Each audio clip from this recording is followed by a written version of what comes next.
Di sana semua orang akhirnya bebas berbicara.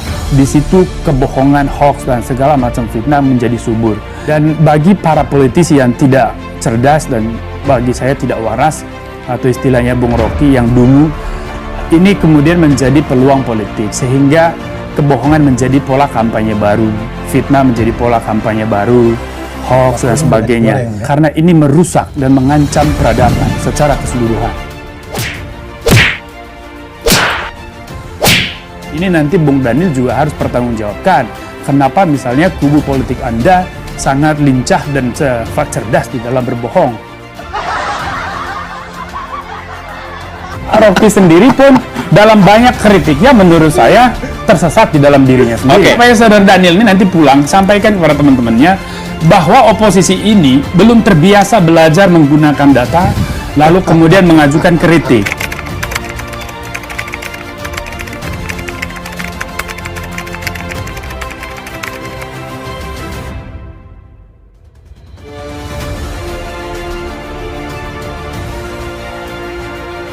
Saya khawatir narasumber saya satu akan pulang, jadi silakan duduk lagi. Ayo kita dengarkan. Ulangi isu yang udah gosong dalam 2 bulan ini. Saya tidak melihat, saya tidak melihat. Dari dulu, iya. Tapi lompatannya, bos. Bukan lompatan. No. Itu konsekuensi.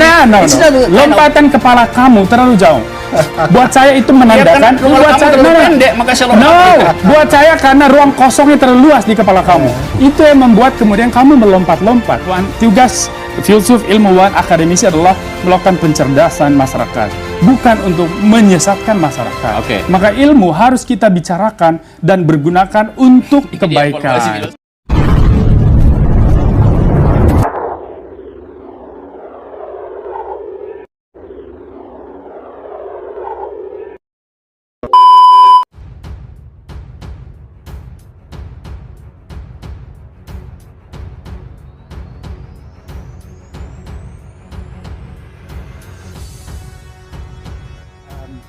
Kalau boleh saya potong sebentar. Saya sih melihat sebetulnya persoalannya nggak sesederhana itu, bahwa itu soal istilah yang dipakai oleh Prabowo atau siapapun lah. Saya lebih melihat ada sistem berpikir yang salah yang sudah mulai rusak di dalam praktik politik kita. Dan ini kemudian berkolaborasi dengan tren kemajuan teknologi, kehadiran media sosial, kebangkitan masyarakat sipil yang tidak sesuai dengan kemajuan budaya politik. Dan di sini letak masalahnya.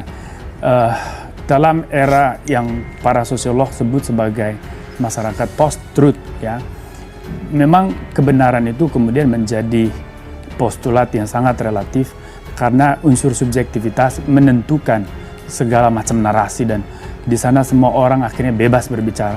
Di situ kebohongan, hoax, dan segala macam fitnah menjadi subur.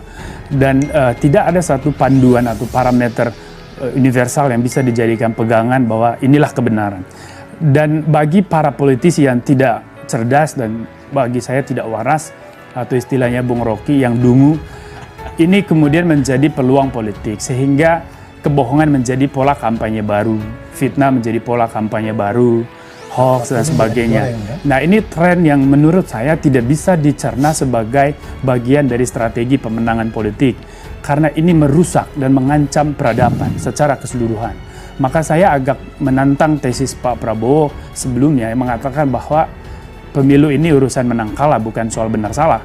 Saya membantah karena bagi saya politik harus dipahami dulu sebagai sesuatu yang mengandung moral, nilai di dalamnya, ada keluhuran. Maka kita juga bicara benar salah, kita bicara soal nilai. Dan menang kalah itulah konsekuensi elektoral, konsekuensi dari sebuah praktek politik, tetapi bukan tujuan ansih. Maka logika macam inilah sebetulnya harus dipersoalkan ketimbang istilah Sontoloyo atau Boyolali. Saya juga tidak terlalu tertarik mempersoalkan istilah tampang Boyolali dan sebagainya, ataupun istilah Sontoloyo. Itu kan soal diksi. Tetapi saya lebih melihat ada kerusakan sistem berpikir. Dan ini nanti Bung Daniel juga harus bertanggungjawabkan. Kenapa misalnya kubu politik Anda sangat lincah dan cerdas di dalam berbohong. Kenapa misalnya Anda berbahaya, saya begitu. Tidak apa-apa, nanti kamu akan bantah, Itu yang satu. Yang kedua, kenapa kalian sampai hari ini tidak bisa Contoh menarik. bohongnya apa? Supaya konkret, supaya konkret. Ratna Sarumpait itu Nah, tim itu, sukses kalian. itu Anda ulang-ulang lagi. Dia yang saya tidak berbohong. mengulang. You bukan ask me kami. about contoh. Saya mengatakan kamu contoh itu. Dan Jadi Anda percaya sebenarnya kubu Prabowo bukan Ratna sendiri yang Enggak, melakukan saya- kebohongan? saya- Apa fakta hukumnya yang mengatakan kami berbohong? Kan nggak ada proses hukumnya. Anda buat hipotesis Anda sendiri. Pengamat kok begitu. Ratna Sarumpait itu kan tim sukses.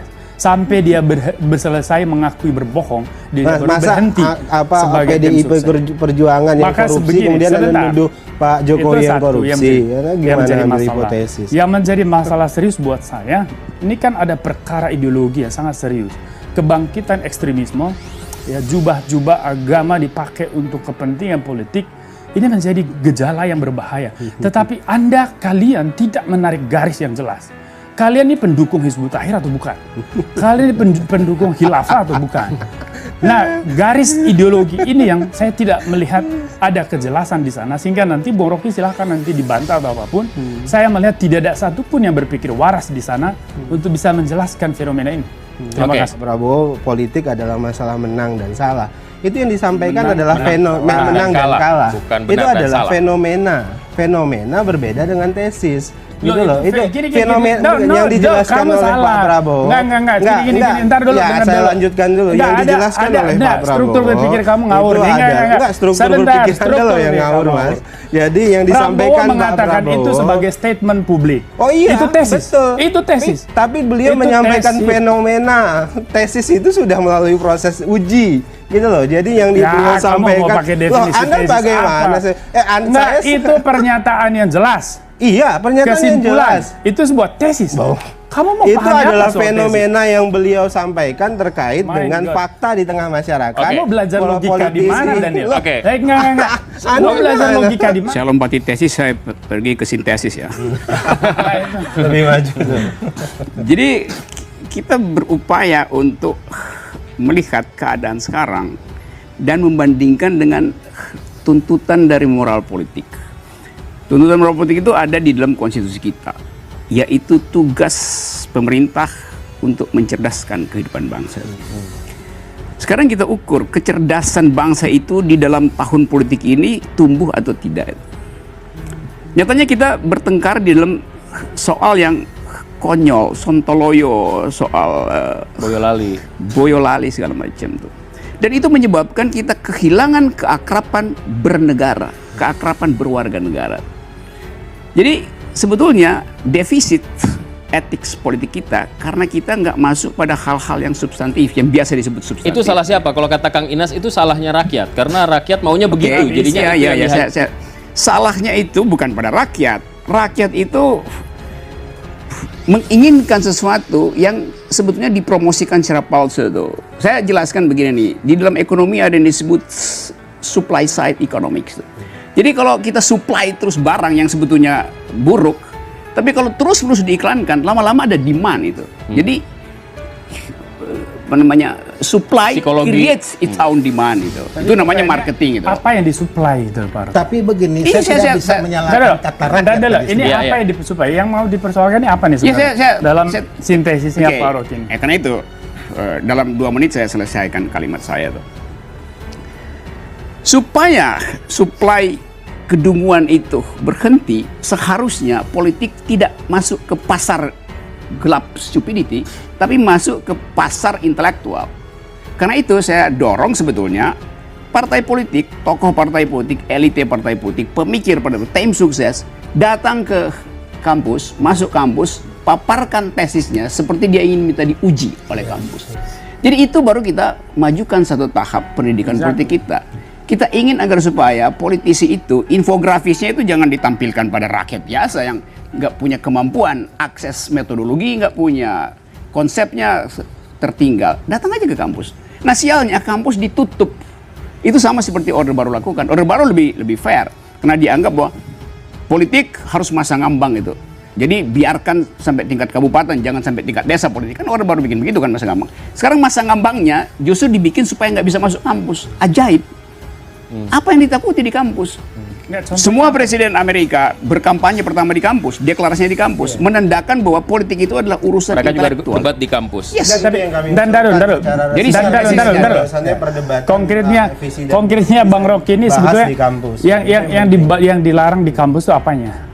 Saya nggak tahu di Karena fakta yang terjadi Pak Rocky, yang dilarang itu adalah dukungan kampanye propaganda terhadap Deklarasi. kebangkitan Hizbut Tahrir, Ya, oke. narasi khilafah. Coba, gini ya. Artinya gini loh, kalau itu sebuah gerakan intelektual, let's say, atau itu sebuah social movement, it's okay. Saya terangkan Kita bisa pelan-pelan. sebentar dulu. Berapa menit yang mau Bentar terangin? dulu. Tunggu, Satu kasih menit. tahu berapa menit yang mau terangin saya? Satu menit saya bicara sebentar. Berapa menit? Sebentar. Bukan berapa menit supaya saya Enggak, tahu. sebentar dulu. 2 menit, satu 2 menit. Saya Artinya gini loh. tendangkan 2 menit. Yang dipersoalkan selama itu kan ketika mahasiswa terlibat di dalam kampanye propaganda politik khilafah, politik Hizbut Tahrir. Dan ini dipersoalkan, dan Anda mengatakan bahwa di situ demokrasi dipasung. Buat saya, parameter atau standar apa yang kamu pakai? Karena lo intelektual, dia akan bicara dengan netralitas akademiknya. Tetapi kan sejauh ini, Pak Rocky ini tidak pernah netral. Saya terangin ya. Dan begini, Belum. Udah 2 menit. Belum. ketika saya belajar filsafat, dosen saya Manyu Suseno mengatakan, semakin kamu mengerti filsafat, semakin kamu mudah dimengerti orang. Semakin kamu tidak bisa dimengerti orang, semakin kamu tidak mengerti filsafat. Dan saya pikir ini yang sering kali dibicarakan oleh Pak Rocky. Sekarang saya tidak mengerti Boni ngomong. Bahkan Pak Rocky sendiri pun dalam banyak kritiknya menurut saya tersesat di dalam dirinya sendiri. Oke. Nah, ini yang jadi masalah. Oke, pertama Saya begini, Gini ya.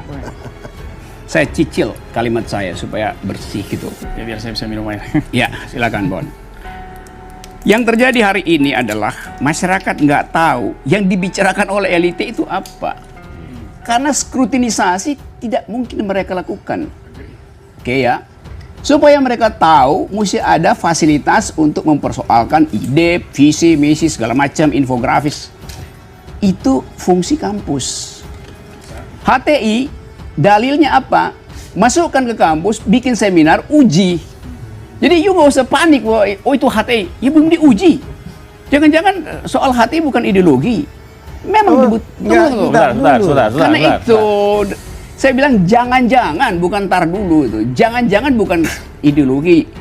Yang dicari adalah efek statistik dari Islam. Bisa aja.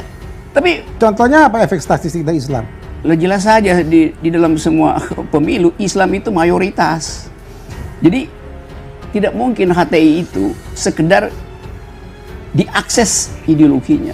Ini suara. Ideologi HTI itu memang sudah berbeda. Iya. Oke, ideologi yang kita lanjut. Sebentar. Ideologi Karena itu saya lanjutkan dulu. Saya belum HTI itu tidak mau dia ideologinya Pancasila. Iya gini nih saya dengar. Ideologi dia tetap Kalau khilafah. Saya ngerti. Karena itu saya mau terang. Jadi untuk apa lagi sekarang kita bedah di dalam kampus untuk mengetahui apa ideologi HTI? Ideologi itu, Ideologi gini ya. sudah jelas gitu loh. Enggak, gini, yang Jangan coba, itu lagi coba saya dipersoalkan. coba saya clearkan dulu. Anti demokrasi. Bung Rocky menyarankan agar ayo diajak juga wacana-wacana, narasi-narasi yang biasanya keluar dan akhirnya ditangkap dengan tampang Boyolali dan Sontoloyo Iya, masuk gini ke ya. kampus dan kemudian terjadi diskursus Setuju, yang setuju. mendalam, bukan hanya semata-mata Kalau itu soal saya setuju. Gini Saya ya. setuju. Oke, Kalau misalnya saya lanjut dulu sedikit ya.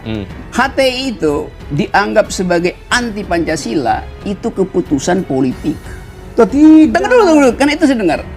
You pernah nggak? Bukan keputusan ini saya luruskan. Lah, keputusan Saya apa? tidak- Bukan keputusan yang apa? memutuskan itu bukan pemerintah itu tidak memutuskan Lalu, begitu. keputusan apa HTI itu sendiri yang menyatakan mereka tidak menerima Mendukung Pancasila. khilafah. Ya udah. Iya. Pendukung khilafah itu ya, itu dia tidak menerima Pancasila, tidak menerima demokrasi. Dia mengatakan itu. itu di dalam idenya apa namanya buku Hitsu Tapi gini loh, Iya.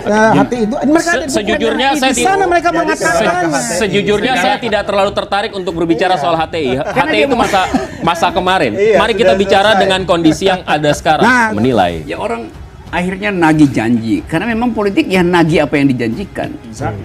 Bukan misalnya mengatakan, ya saya saya dijanjikan dikasih kopi, tapi kan ini kopi susu kan. Ya saya nggak perlu kopi susu. Itu yang kita mau, Pak Rocky. Ya, itu makanya saya bilang saya setuju sama Anda. Ya, itu yang kita mau. Tetapi persoalannya adalah oposisi ini tidak pernah mengajukan kritik berdasarkan data dan dinarasikan secara Gini ya, cerdas. Saudara Buni, saya Itu yang menjadi masalah. Saya nggak Oke, tahu. yuk ambil semua. Saya di ujungnya aja tuh. Ya, Ambil. ya artinya gini loh, saya mau meluruskan supaya saudara Daniel ini nanti pulang sampaikan kepada teman-temannya bahwa oposisi ini belum terbiasa belajar menggunakan data, lalu kemudian mengajukan kritik dengan narasi yang cerdas dan juga ada panduan etis di sana. Jadi jangan menghalalkan segala cara. Karena ini demokrasi, Saya potong dikit. bukan sistem.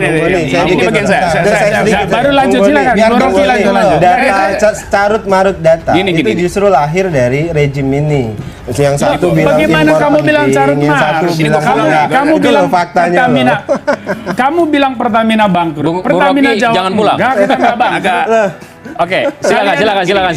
Kalian bilang harga tempe sekarang tipis Setipis seperti ATM. Faktanya setebal dompet kamu.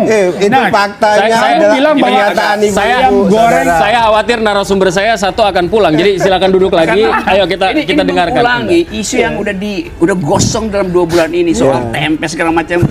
Ya, tetapi logikanya masih Ya karena itu saya berlanjut. terangkan dulu supaya Logikanya yang coba saya kita dengar. persoalkan, Bung Rocky, Oke. bukan soal fakta. Bung Boni nanti bisa menanggapi Rocky Saya setelah kan Rocky bilang bisa. dari awal, sistem berpikir ini yang rusak, itu yang kita Oke. persoalkan. Bung Rocky silakan. Sistem berpikir Sekarang, itu sekarang, yang Kembali ke core sekarang kita persoalannya. pergi pada konsep sistem berpikir. Ya, let's go. Oke, saya terangin ya. silakan. Ya, get in. Dengar ya.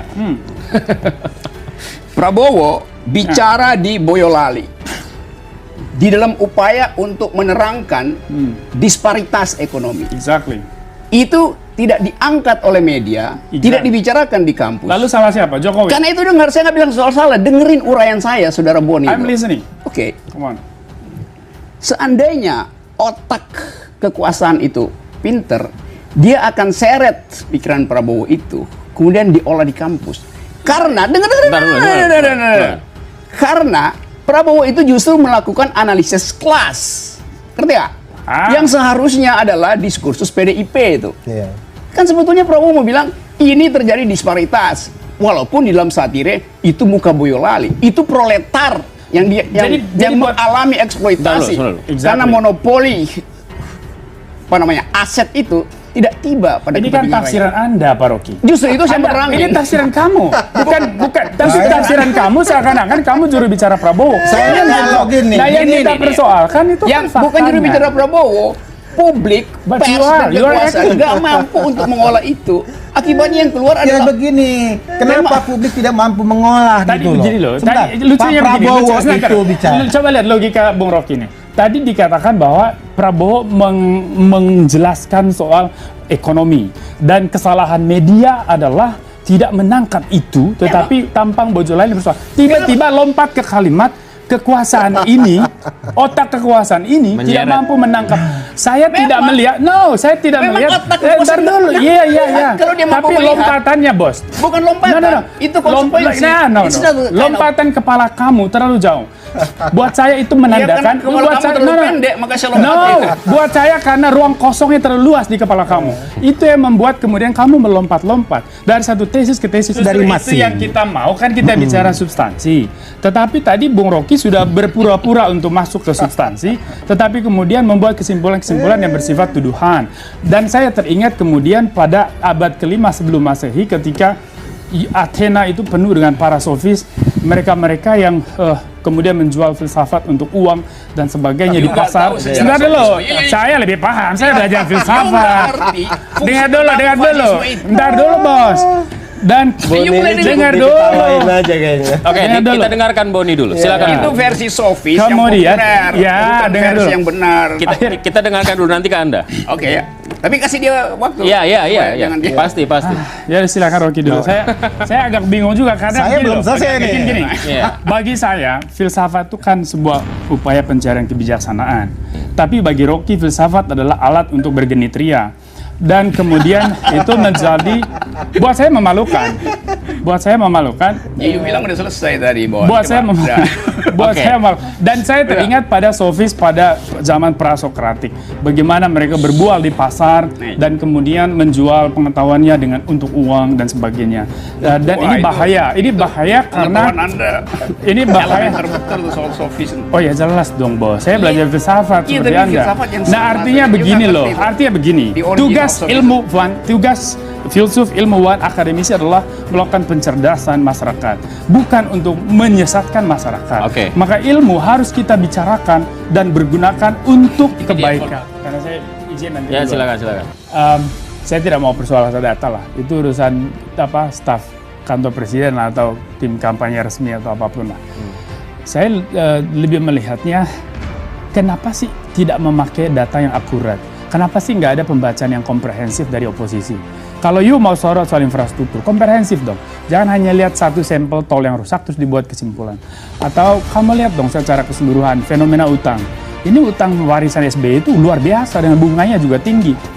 Dan utang itu buat apa? Dibaca secara kompleks dan komprehensif.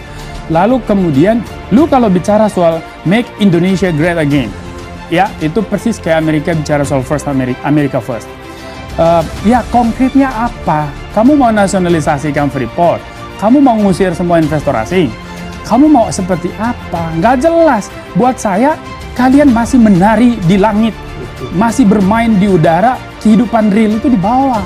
Nah ini yang saya bilang, oposisi ini ayolah lebih cerdas sedikit. Kenapa sih? Karena demokrasi ini kan bicara soal kebaikan umum. Dan lebih dari itu, sebagai negara kita bicara masa depan ideologi dan juga struktur negara ini.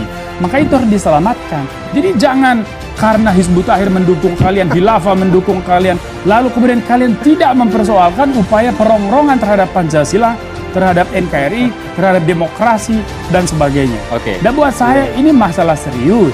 Nah, mungkin saja kalian memenangkan pemilu dengan cara itu, tetapi kan memenangkan suara, bukan memenangkan peradaban, bukan memenangkan dari aspek kualitas. Maka yang saya bilang, kekuasaan itu bukan tujuan.